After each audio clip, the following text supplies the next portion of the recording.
You see this? This stuff right here? It's kind of weird I'm saying this, but this is actually the stuff that is behind my not ever needing a job ever again. Now, originally, this is the reason that was used to fire me when I was 16 years old. Actually, I wasn't fired. It was a union job, so they just, they didn't put me on the schedule anymore to work, which meant I got no money, which is, the same thing. But anyway, I was told I had to cut this short. I just started growing it long, and it was bad for the conservative image. It was a place called Super Saver here in Kenosha, Wisconsin. 16 years old, starting to grow my hair long, really excited about it. And I was told that if I didn't cut it, above my collar, I would be like, oh, no more hours, no more money. And obviously I was upset about it, but I did not cut my hair short. And a lot of people told me I was nuts. I'd never ever find a respectable, good paying job unless I got a short haircut and this and that and just played the part, 3-piece suit, I don't know, all that other garbage. Well, I guess they were half right. I never did find a really good paying job, and since then I've discovered I don't want a job because there is no such thing as a good paying job. Even if you make $1 million a year, you're still stealing time to make money, and I don't believe in any of that nonsense.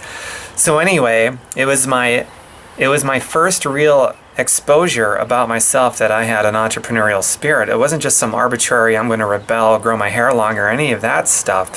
God knows there's plenty of people like that. But there was something much deeper behind that. And the way that you do one thing is, for the most part, the way that you do most things. And it's the reason why you do one thing is going to be the reason why you do most things. And that's just the way it is. So that carried over into various events that took place in my life. And eventually, I finally came circle with it. And it was August of 2007. So I was 30...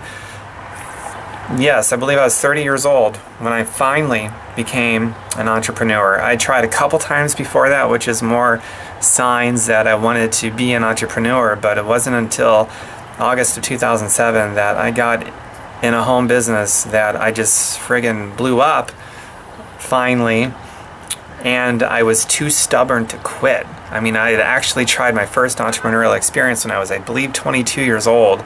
Didn't work out. And then some 8 years later, I tried another one.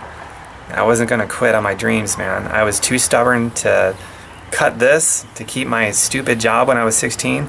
Too stubborn to quit on anything that's worthwhile. But at the same time that I'm stubborn on things that I know are not good for me, I'm also stubbornly open to change and correction and being coachable and submitting to very selective authorities that I know can help me, such as a really good mentor or a really good coach who has more of what I desire, whose stack is maybe bigger than mine, that I could learn from. So that's a huge deal. And I'm not saying that you have to grow your hair long to be successful at whatever you want to be successful at, but I'm telling you, the way you do one thing and the way you think about one thing and why you do one thing is probably going to be like that or similar for all things. And you probably realize it's true. So take that to heart and reflect, examine, are you at where you want to be right now? For most of you, the answer is not only no, but hell no. And what's the reason for it? Is it really the economy? Is it really because your boss isn't very generous? I don't believe it's any of those things. Is it because you don't have the support from your friends and family, spouse, maybe even your kids? I don't know. But I do know, here's what I know. I know that it's none of those things keeping you back from where you want to be. It's always an internal change, and you learn how to position yourself with or against or whatever. You just learn how to adapt to things going on outside of your brain. External forces, we'll call them. You learn how to adapt to the ever-changing external forces that you have no control over. But you do have 100% control over how you adapt and how you constantly reposition yourself to whatever's going on externally that you have no control over. And sadly, the internal investment and focus inside thyself is the thing that's least paid attention to.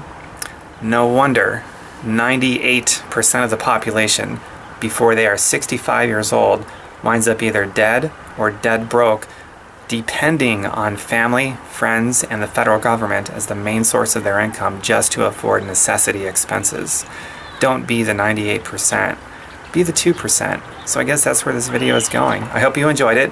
I have on my TomBerkenmeyer.com website 31 ways to raise money now. They're all free, as is the list of the 31 ways.